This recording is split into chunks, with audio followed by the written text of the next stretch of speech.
Vamos, irmãos, abrir a palavra de Deus no livro de Atos dos Apóstolos, capítulo de número 3. Atos, capítulo 3. Nós iremos ler a partir do versículo de número 11 até o final.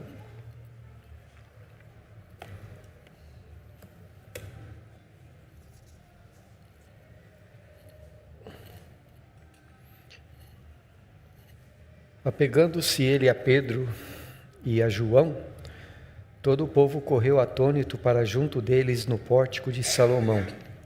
À vista disto, Pedro se dirigiu ao povo, dizendo: Israelitas, por que vos maravilhais disto?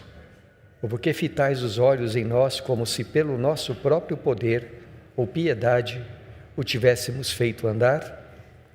O Deus de Abraão, de Isaque e de Jacó, o Deus de nossos pais, glorificou o seu servo Jesus, a quem vós traístes e negastes perante Pilatos, quando este havia decidido soltá-lo.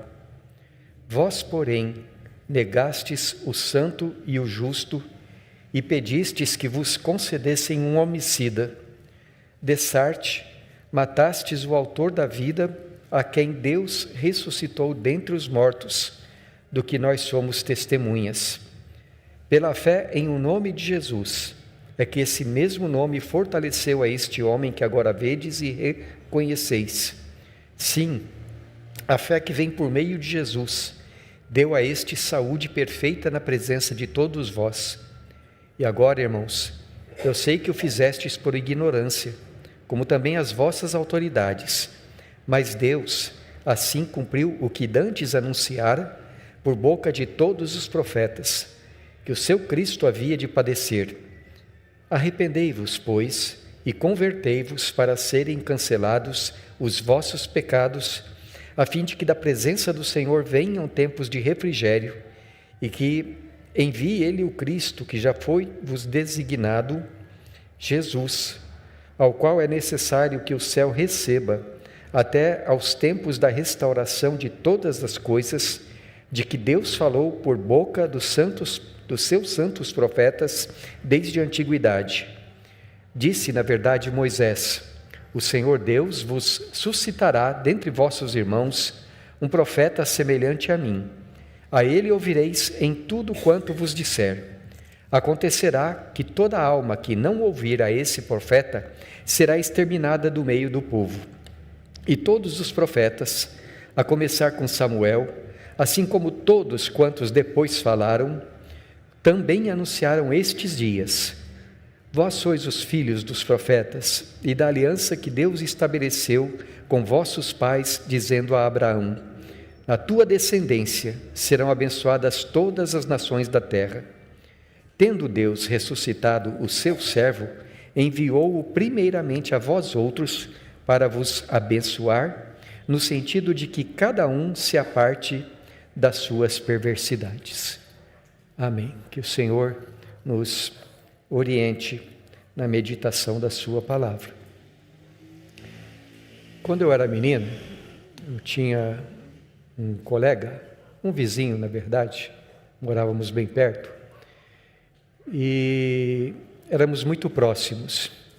Todos os dias nós estudávamos na mesma classe da escola. Todas as tardes estávamos brincando juntos. Final de semana a gente assistia ao Perdidos no Espaço. E éramos pessoas assim praticamente inseparáveis. Até um dia que nós brigamos. Eu não me lembro mais o que aconteceu, mas nós brigamos e brigamos feio. Foi na minha casa, eu disse para ele: sai da minha casa. No dia seguinte ele voltou. Ô, priminho, me desculpa. Eu disse para ele: eu não desculpo não. E eu fiquei com aquela dureza de coração mais ou menos umas 2 semanas. A gente não conversava, eu não ia na casa dele, ele não ia na minha.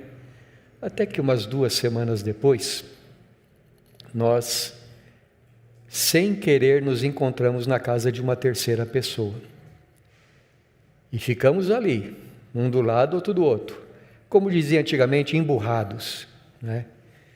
Um do lado, outro do outro. Até que uma hora eu olhei para ele e disse assim: vamos brincar? E ele falou: vamos. E então nós fomos brincar. O nome disso é reconciliação. É quando duas pessoas fazem as pazes. E foi tão gostoso, foi tão bom, porque a reconciliação, ela é sempre fruto de uma mudança do coração, uma mudança da mente.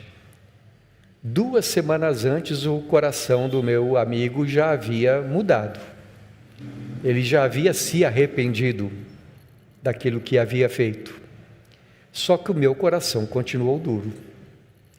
E durante aquele tempo de dureza de coração, eu perdi 2 boas semanas da minha vida não conversando com o melhor amigo de infância que eu tinha. O que eu quero dizer, meus irmãos, é que até na vida natural, até nos relacionamentos naturais humanos, a reconciliação, que é fruto de arrependimento, é uma coisa boa. A reconciliação une as pessoas. A reconciliação muda o coração. Aliás, a reconciliação é fruto de um coração que já está sendo mudado, que já está sendo trabalhado. E a reconciliação, então, ela produz não somente a paz entre as pessoas, mas também a paz no coração, que falta quando ela não existe. Eu estou falando de relacionamentos humanos, mas a Bíblia Sagrada fala a respeito de uma reconciliação muito maior e de um arrependimento muito mais importante. Quando o apóstolo Pedro estava em Jerusalém, diante do pórtico de Salomão, o texto que nós lemos nos conta que ele e João, eles haviam, em nome de Jesus, por causa dos dons apostólicos que eles tinham recebido, eles tinham acabado de curar um homem que era coxo de nascença.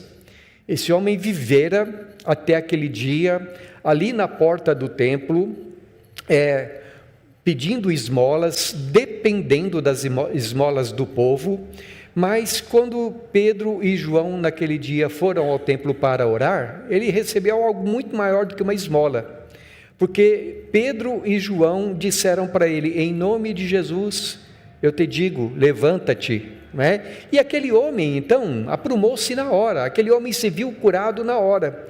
Quando isso aconteceu, então muita gente que estava ali na entrada do templo, percebendo o grande milagre ocorrido, eles correram até Pedro e João e ao homem que era recentemente curado, e Pedro, tomando a palavra, ele começa então a falar a respeito de Jesus Cristo.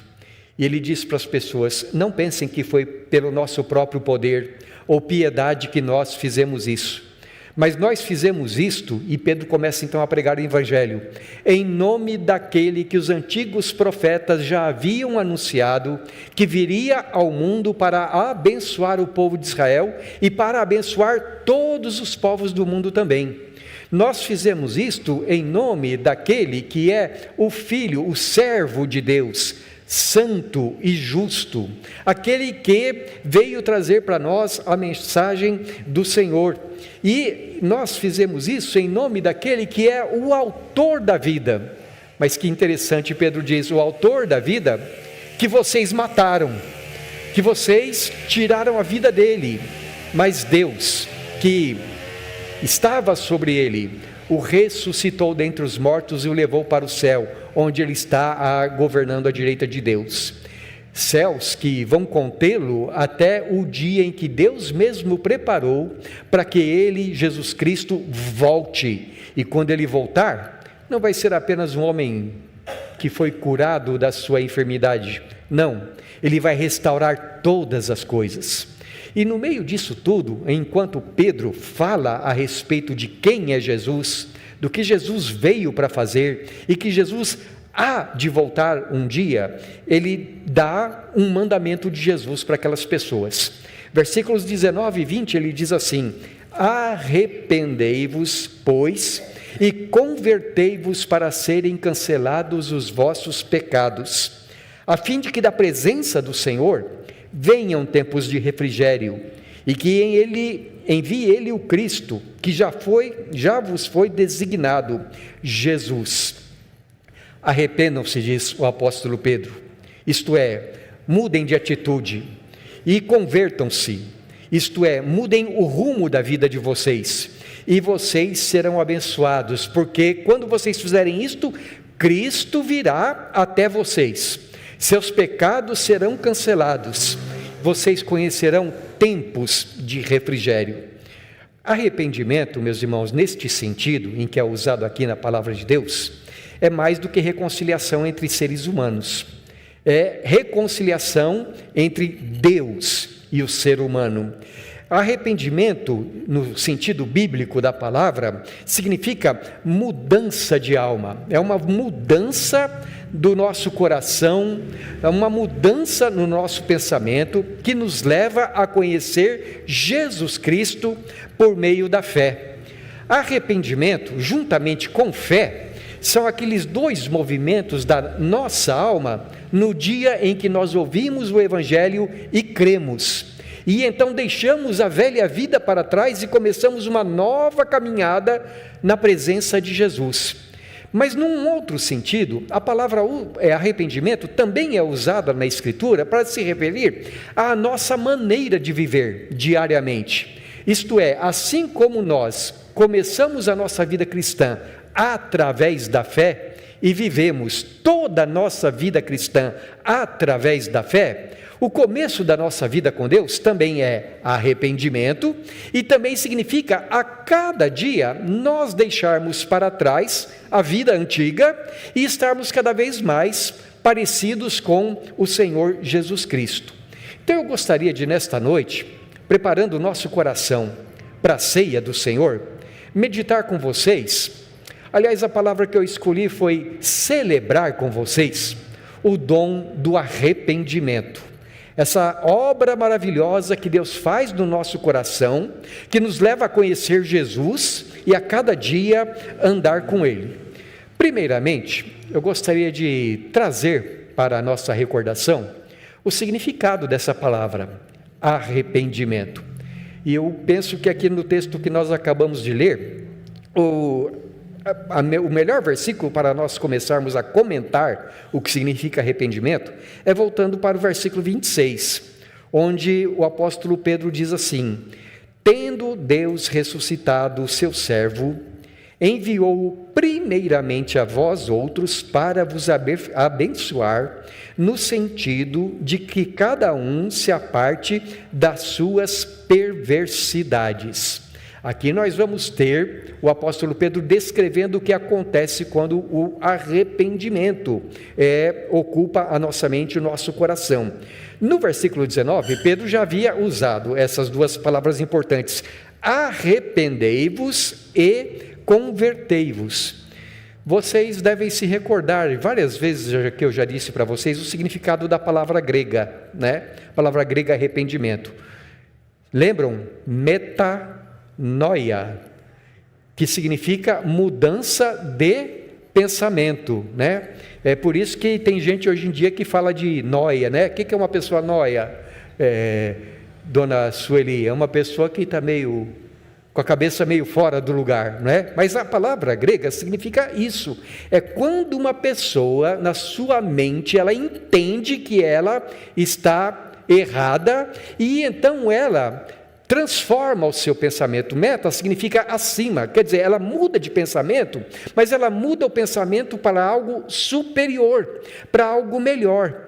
E então Pedro diz: arrependei-vos, e logo em seguida ele usa a palavra convertei-vos. O que a palavra conversão significa? Significa mudar de rumo. Quando você percebe que você está num caminho errado, isso se chama metanoia. E aí então você não fica mais naquele caminho errado, você muda a sua direção, muda a sua orientação. Isso significa, essa é a palavra, conversão, mudança de pensamento e mudança então de vida, mudança de comportamento. Em termos espirituais, Arrependimento é um movimento da alma no qual uma pessoa deixa a vaidade dos seus próprios pensamentos e passa a seguir os pensamentos de Jesus Cristo, em que ela abandona aquilo que estava errado na sua maneira de viver e passa a seguir Jesus. Ela deixa o seu próprio ego para servir à vontade de Deus. A mudança no entendimento provoca uma transformação radical que abrange todas as áreas da vida de uma pessoa. Muda o coração, muda a vontade, muda os pensamentos, as inclinações, muda a conduta, muda até o temperamento, porque a pessoa passa a ter um temperamento dirigido pelo Espírito Santo. No versículo de número 26, o Espírito Santo diz através de Pedro que quando isso acontece, cada ser humano se aparta das suas perversidades, isto é, abandona os seus pecados. No caso das pessoas que estavam ouvindo Pedro aqui nesse dia, isto significava que eles deveriam deixar de confiar nas obras da lei judaica como maneira de serem salvos e se converterem a Jesus. Deixarem de lado aquele modo de vida legalista no qual eles procuravam se justificar diante de Deus e crer somente em Jesus Cristo para a sua salvação. No caso daqueles que eram pagãos, significava abandonar seus falsos deuses, seus ídolos, suas imagens de escultura e confiar somente em Jesus Cristo como seu único e suficiente Salvador. E no caso de todos os seres humanos, significa cada um apartar-se dos seus próprios pecados. Então a Escritura diz: aquele que mentia, não mente mais. Aquele que roubava, agora não furta mais, agora ele trabalha, ele faz com as mãos aquilo que é bom. Aquele que era soberbo, torna-se uma pessoa humilde. Aquele que era egoísta, passa a pensar nos outros. Aquele que era mesquinho, torna-se generoso. Aquele que era ressentido, passa a ser perdoador. Aquele que era difamador, passa a ser uma pessoa que honra, que defende a honra das outras pessoas, do seu próximo. Deixa de ser uma pessoa centrada em si mesma e passa a ser um seguidor de Jesus. Então nós percebemos, meus irmãos, aqui vários outros elementos. É que o arrependimento, num sentido bíblico, ele é irmão inseparável da fé. Só se arrepende dos seus pecados aquele que tem fé em Jesus Cristo, aquele que crê em Jesus. Porque senão ele vai continuar pensando da mesma maneira. Agora, se ele tem fé, isso é sinal que a sua mente já está sendo mudada. E se os dois são irmãos, a Bíblia ensina para nós que o arrependimento e a fé têm como mãe a regeneração, isto é, aquele agir do Espírito Santo na alma humana, no nosso ser interior, fazendo de nós uma nova criação em Cristo Jesus. É quando o Espírito de Cristo age no coração humano, de modo que ele deixa de ser duro, que ele deixa de ser incrédulo e ele passa a ser crente. E quando acontece isso, então, arrependimento e fé, o que nós denominamos é conversão. A pessoa muda de vida, ela se torna uma nova criatura. Então a gente pode observar aqui algumas conclusões do versículo 26. Tendo Deus ressuscitado o seu servo, enviou-o primeiramente a vós outros, para vos abençoar, no sentido de que cada um se aparte das suas perversidades. O arrependimento por si só, diz o apóstolo Pedro, já é uma bênção. Por quê? Porque ele nos leva a nos apartarmos das nossas iniquidades, dos nossos pecados. Cristo vem a nós, diz o apóstolo Pedro, para nos dar essa bênção, para mudar a nossa vida. E a partir disso, então, a nossa vida com Deus começa de novo, ou melhor, começa com um modo de ser diferente. A cada dia confiança em Deus, a cada dia transformação espiritual, a cada dia transformação do pensamento, a cada dia deixar para trás aquilo que é mal e apegar-se àquilo que é bom.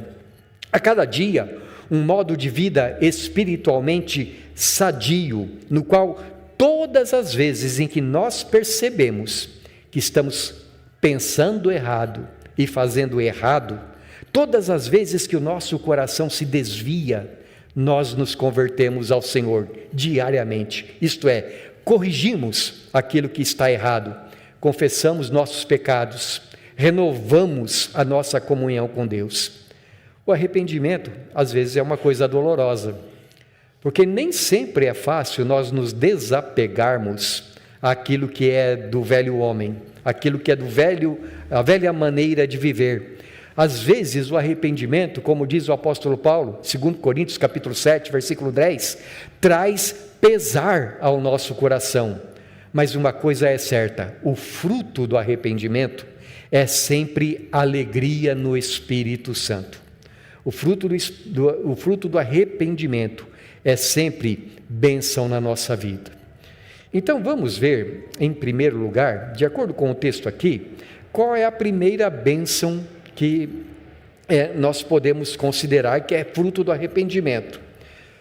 No versículo de número 20, Pedro diz assim: arrependei-vos e convertei-vos, e aí ele diz no versículo 20, a fim de que da presença do Senhor venham tempos de refrigério. Essa mesma palavra que é usada lá no Salmo 23, quando diz assim: o Senhor é meu pastor, o Senhor refrigera a minha alma. A palavra refrigério quer dizer alívio, quer dizer restauração, renovação de forças, é alento, é fôlego para respirar novamente. Quando você está carregando uma carga muito pesada, você naturalmente sente aquela pressão sobre o seu corpo, que muitas vezes você sente que vai sucumbir diante dela. Quando você está carregando uma carga muito pesada, às vezes você sente até falta de ar. A carga tira as suas forças, ela tira a sua capacidade de caminhar tranquilamente.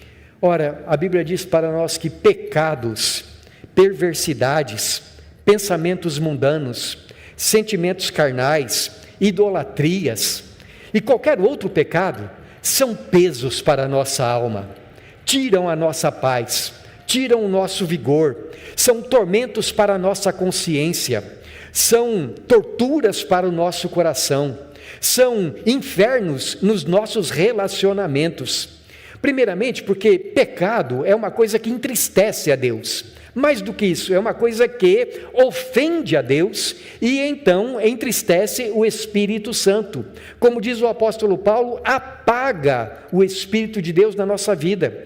O nome Espírito Santo já significa que ele odeia aquilo que é torto, aquilo que é errado, que ele se sente ofendido e que ele não tem prazer em ficar na presença de quem vive uma vida errada. Então, a primeira coisa que acontece é que a nossa alma fica pesada pela falta da comunhão com Deus, por causa de ofendermos a Deus, mas também, segundo, porque viver em pecado é contrário à maneira como Deus nos criou lá no Jardim do Éden. Deus não nos criou para o pecado. Deus nos criou segundo a sua imagem e semelhança, para que nós vivamos em santidade e justiça e retidão procedentes da verdade. E não tem nada que faça uma pessoa tão feliz quanto ela vive de bem com a sua própria consciência, quando ela vive de acordo com aquilo que Deus criou para que ela seja. E Deus nos criou para administrar a sua criação, andando na verdade e amando a Deus e uns aos outros. O pecado rompe com tudo isso. E então, se tem uma coisa que traz infelicidade para o ser humano, é o pecado, é a consciência dos seus próprios pecados. Naturalmente a gente conhece muita gente que escolhe viver uma vida de pecado. A pergunta que eu faço para você é: essas pessoas são felizes? Podem estar fazendo aquilo que querem, mas isso não traz felicidade, porque é praticando a santidade que nós somos felizes. É vivendo na verdade que nós somos livres, é andando em pureza que a nossa vida é leve e não pesada. Mas o pecado rouba tudo o que é bom, o pecado estraga tudo, provoca temores, provoca rancores, provoca enfermidades e tristezas. Portanto, diz o Senhor, convertei-vos, a fim de que da presença do Senhor venham tempos de refrigério, para que a sua alma fique leve. Até os psicólogos dizem isso, que para uma pessoa lidar com os seus problemas, ela tem que enfrentar os seus próprios pecados. Vinde a mim os que estáis cansados e sobrecarregados, e eu vos aliviarei, e achareis descanso para a vossa alma. Transformai-vos pela renovação do vosso entendimento, para que experimenteis o que mesmo? A boa, santa e agradável vontade de Deus. Arrependimento é bênção, porque traz refrigério para o nosso coração. O arrependimento também é bênção, porque nos conduz a uma comunhão maior com o Senhor. Ao mesmo tempo em que o arrependimento, conforme diz aqui o texto, é um dom de Jesus, é um dom que vem do céu, ele também produz maior comunhão com Deus. Arrependimento produz em nós um sentimento celestial. Veja novamente o versículo 20. Da presença do Senhor venham tempos de refrigério, e Ele envie o Cristo, que já vos foi designado, Jesus.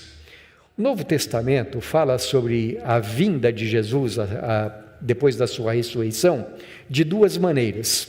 Primeiramente, aquela que, digamos assim, é a grande ansiedade do nosso coração, é o dia em que Jesus voltará corporeamente a esse mundo, visivelmente a este mundo, como disse o apóstolo Pedro, para a restauração de todas as coisas. E neste sentido, a vida corpórea, visível do Senhor, no dia de restauração de tudo, no qual céus e terra serão transformados, todo olho o verá. Jesus diz que em todos os lugares do mundo, todos o verão.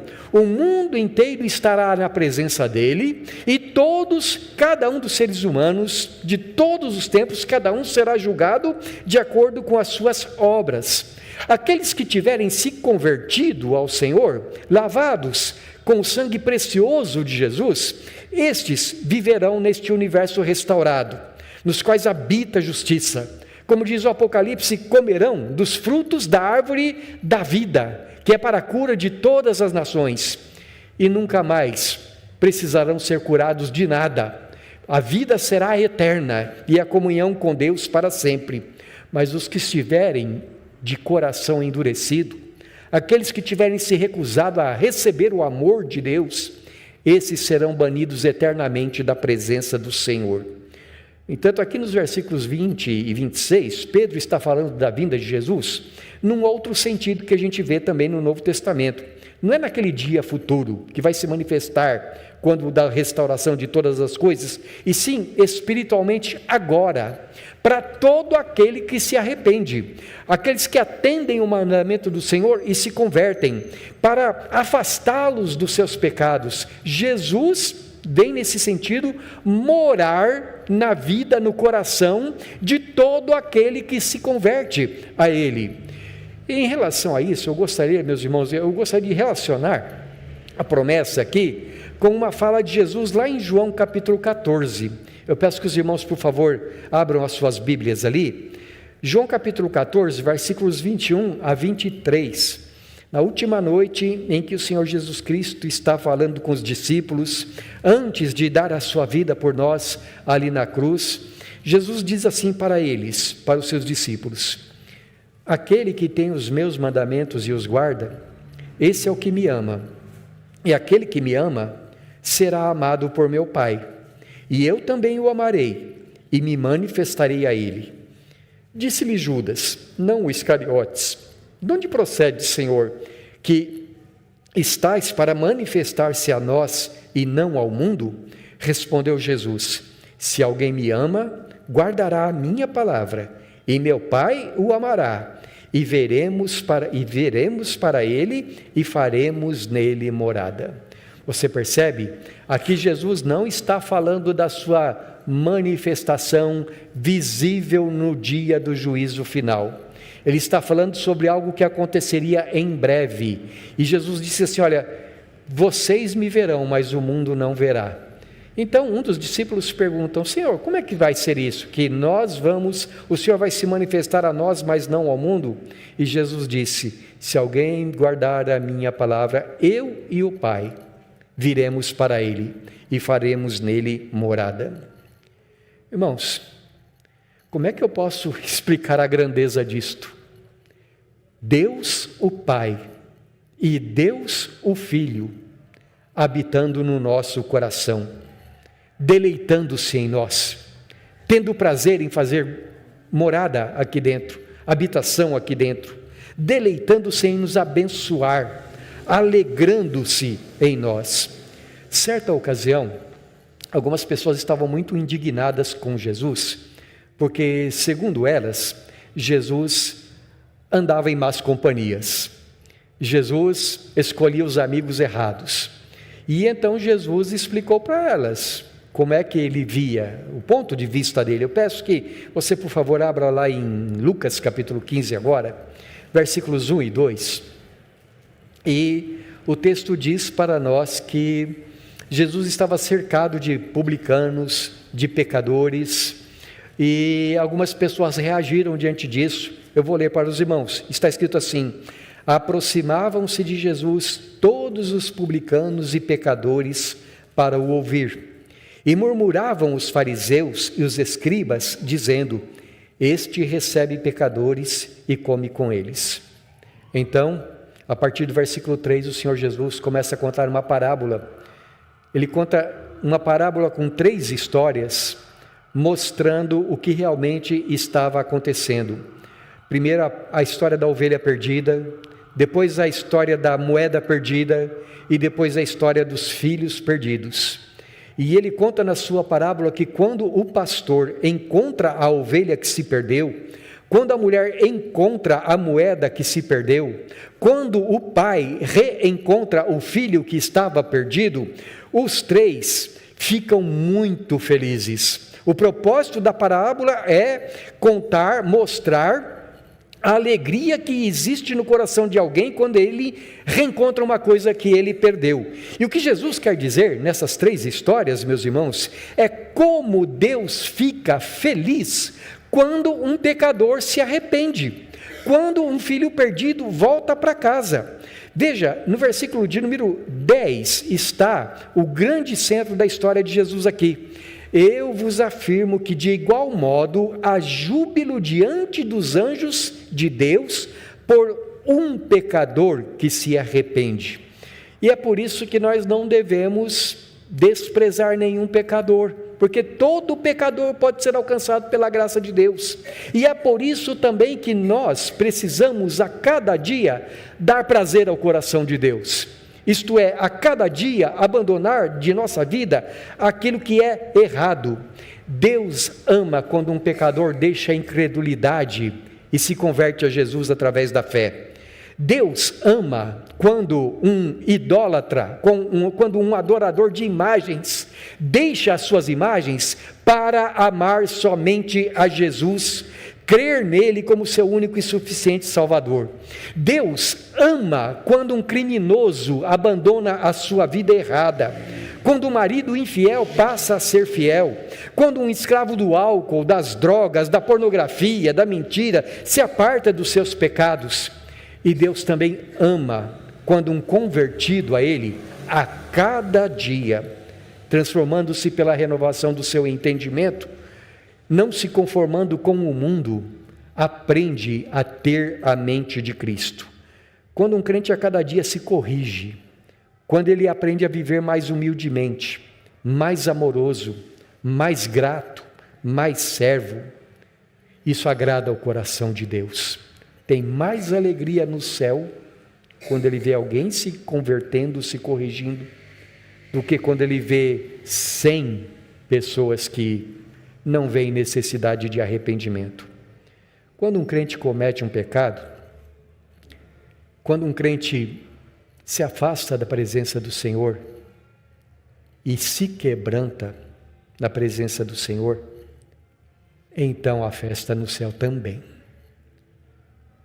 Quando um crente se reconcilia com aquelas pessoas com quem ele brigou, quando o marido se reconcilia com a sua esposa, quando filhos rebeldes se reconciliam com seus pais, quando alguém pede perdão para um irmão, quando um crente para de murmurar, ou para de ser vaidoso, ou para de louvar-se a si mesmo, quando alguém se corrige diante de Deus, o Senhor tem alegria. Por isso, meus irmãos, é que arrependimento é uma bênção. O arrependimento frutifica numa vida melhor e num relacionamento melhor com o Senhor. Até na vida natural, quando as pessoas se arrependem do mal que fizeram, quando mudam de atitude, isso é bom. Famílias são restauradas, vidas são reconciliadas, paz e alegria entre os homens. E se é assim, quanto maior não é a reconciliação com Deus, o arrependimento e a conversão diante do Senhor. Eu desejo fazer 2 aplicações gerais para todos nós que estamos aqui. Primeira, todos os homens pecam e todos os homens precisam perdão e reconciliação. Agora, assim como em Atos capítulo 3, há daqueles que ainda não deram o seu primeiro grande passo em direção a Deus. Ainda não deram o seu primeiro grande passo de conversão ao Senhor Jesus. Essas pessoas aqui, quem Pedro estava pregando, eram religiosas até. Estavam entrando no templo, mas não eram convertidas. A pessoa até pode estar batizando os seus filhos, não é? E ainda assim não ser convertida, até que Deus toca em sua vida. Há pessoas que também pensam assim: eu não sou tão pecador a ponto de Deus me mandar para o inferno. Quando chegar lá naquele dia, Deus vai pesar as minhas obras numa balança, e Deus vai ver que eu tinha mais obras boas do que obras ruins. Ou não. Mas Deus não vai me mandar para o inferno. Se você pensa dessa maneira,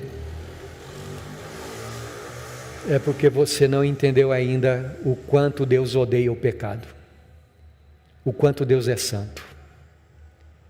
E se você quer saber o quanto Deus odeia o pecado, olhe para a cruz de Jesus Cristo. Porque Jesus estava sofrendo ali na cruz a ira de Deus por causa dos nossos pecados. E ali na cruz, você também vê como é grande o amor de Deus, a ponto de enviar seu Filho, para que o seu Filho sofresse no nosso lugar. Então não pense que o pecado é uma coisa pequena diante de Deus. E se você entende como é grande o seu pecado, não despreze o sacrifício de Jesus.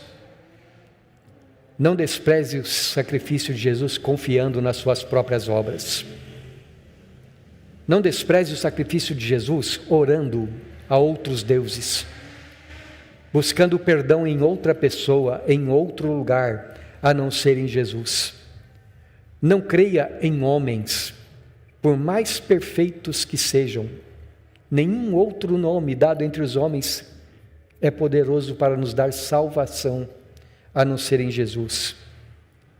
Então seja sábio, arrependa-se, mude a sua maneira de pensar, abandone tudo que for errado, converta-se a Jesus. O nosso Deus é rico em misericórdia e seja quais forem os teus pecados, Ele perdoa. Agora, para aqueles que já deram esse primeiro passo, aqueles que são convertidos a Jesus, faça da sua conversão o seu modo de vida diário, cada dia. A cada dia, fé em Jesus. A cada dia, deixar a velha vida para trás. A cada dia, progredir, livrando-se do peso e do pecado que tão tenazmente nos assedia, corramos com perseverança a carreira que nos está proposta. Faça como o peregrino da história que deixa a cidade da perdição e começa a sua caminhada rumo à cidade celestial. A cada dia mais distante do velho homem, a cada dia mais distante das velhas práticas, a cada dia mais próximo do Senhor, a cada dia mais parecido com o nosso Jesus, o nosso querido Salvador. Amados irmãos, agora nós vamos nos aproximar da mesa do nosso Senhor. E é um daqueles momentos em que Deus deu para nos renovar, para refrigerar a nossa alma.